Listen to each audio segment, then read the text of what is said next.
Maswerteng gabi po mga ka-STL. Narito na po ang resulta ng STL Muntinlupa para sa araw na to, 3rd December 19, 2024. Araw ng Huwebes. Naway ang mga natayaan niyo pong mga numero kanina ay manalo nawa ngayong gabing ito, 9 PM. Kaya't kunin niyo na po ang inyong mga tickets.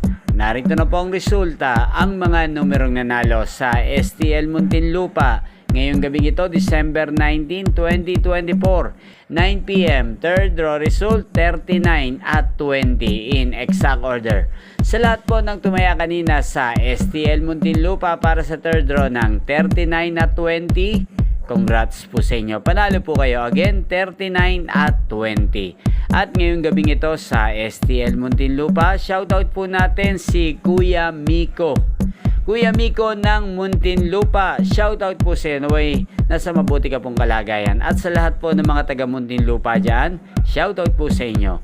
Inyo pong napanood ang resulta ng STL Muntinlupa sa channel na to. Magkita-kita pong muli tayo bukas ng alas 11 ng umaga dito po sa channel na to, Roderick Hernandez TV. Thank you for watching.